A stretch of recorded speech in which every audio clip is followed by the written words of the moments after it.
Finally, we will see how we can create and connect with our own user. We want to do that because it's not a good practice to use the root user to connect to our virtual machine. I have to note though, that in the case of Amazon, this is not necessary to do so. It is the Ubuntu user that we already use to connect.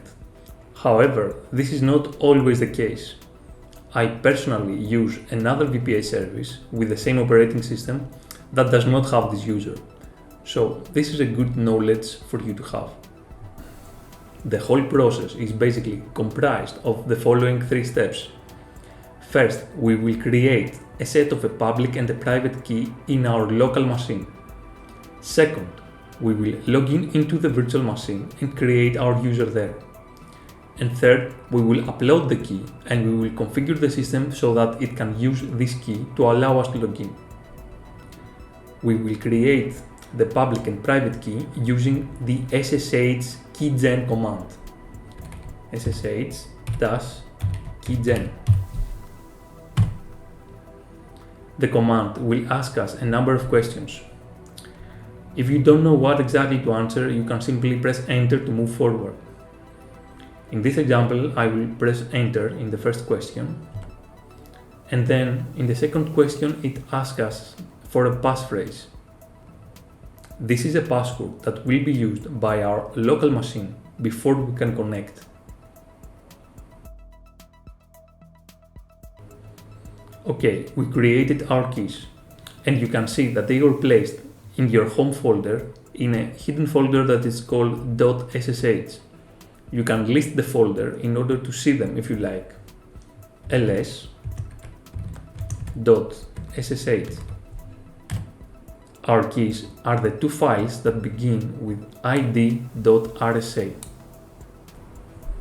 Now we will connect to our virtual machine and create our user in there. We will use the same SSH command as we did before. Once in our virtual machine, we can create our user using the following command: sudo useradd -n-g sudo, and then the username that we want. I will call my user Bren. The -m flag creates a home folder for our new user, and the -g sudo flag adds our new user into the sudo group so that the user will be able to execute administrative commands. We will also need to set a password for our new user. We will use the command sudo passwd, and then the name of our user, Bren in my case. Then we will need to add the public key that we created into our user home folder. To do so, we execute the following commands: sudo su-l and our username. We now changed to our user into our virtual machine. We can see that we are now in our home folder. In this folder, we have to create a hidden folder that is called .ssh.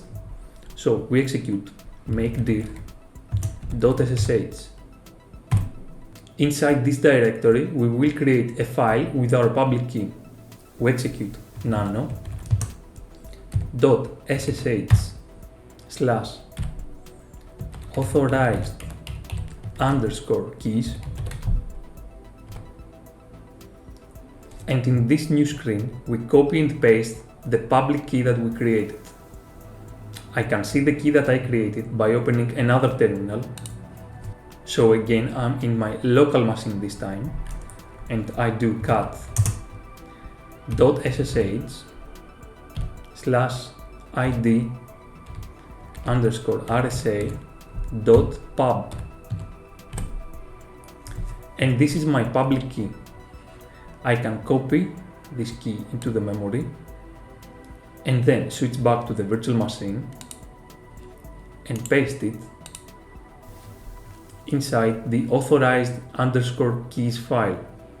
I can exit the editor that I'm in right now by pressing Ctrl X. You can see that by looking at the commands at the bottom side of the screen. When I press exit, it asks me to save the file. I choose yes. Now we can exit from our user session, typing exit. And finally, we will make some configuration changes so that the system can use our public key file. We type sudo nano -etc -ssh -sshd-config. This will open the configuration for the SSH service. What we need to do is to scroll down and find the line that says pub key authentication. You will see that the line has a hash in front, which is a comment.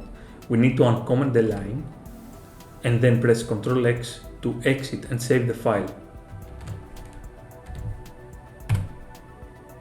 Perfect. We can now test our new user. We will exit from our virtual machine and now try to connect with our new user and our new key file.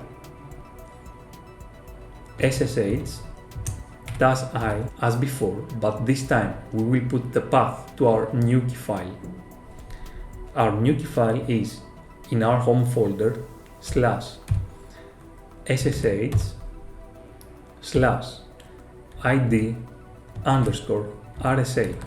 then the name of our new user, in this case is Brain, and then the IP address of our server.